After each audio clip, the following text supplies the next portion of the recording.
तो नमस्ते किसान भाइयों, जय श्री राम, राधे श्याम। आप सभी को बारंबार नमस्कार। मैं विट्ठल दास आज आपके लिए बताने वाला हूँ कि घर पर अपना स्वयं का और जीरो लागत में खाद कैसे बनाएं हरी भरी खेती के लिए। तो किसान भाइयों, ये देखो पूरी तरह से हरी है। तो हमें ओरिजिनल प्राकृतिक खाद कैसे बनाएं, घर पर कैसे बनाएं, इसके लिए बारे में आज आपसे बात करने वाला हूं। तो देखिए किसान भाइयों, आजकल डीएपी यूरिया चीज कर हमने अपनी ज़मीन की उर्वर शक्ति को समाप्त कर दिया है, जिससे लागत भी बढ़ रही है और ज़मीन की उर्वरक शक्ति भी घटती जा रही है, सूक्ष्म जीव मरते जा रहे हैं। इसके लिए हमें जागरूक होना पड़ेगा और रासायनिक खेती को छोड़कर प्राकृतिक खेती को अपनाना पड़ेगा।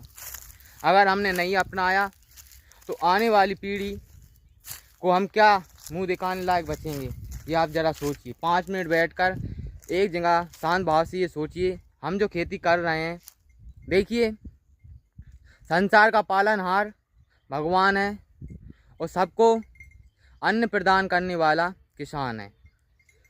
तो किसान दाता होता है, अन्नदाता होता है, तो ये हमें जान लेना चाहिए। तो सभी किसान भाई प्राकृतिक खेती को अपनाएं और इस तरह से हरी भरी खेती को अपनाएं।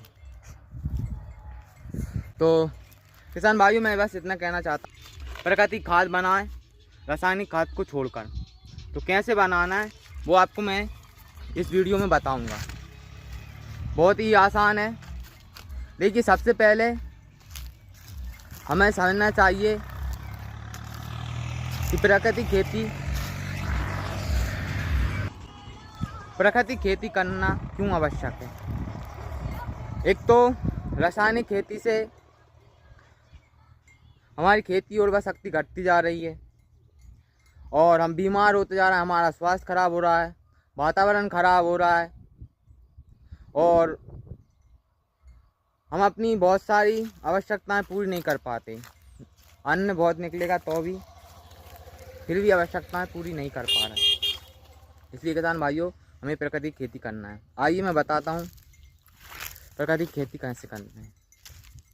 ये देखिए, ये क्या है, पशु हैं। ये पशु क्या खा रहा है, खेत से लाया हुआ घास फूस। उसके बाद ये क्या करेगा, इसको पचाएगा और गोबर में कन्वर्ट करेगा, गोबर में परिवर्तन कर देगा। फिर यही गोबर हम इस तरह से गड्ढा बनाएंगे। ये देखिए, आपको दिख रहा है ये गड्ढा दिख रहा है।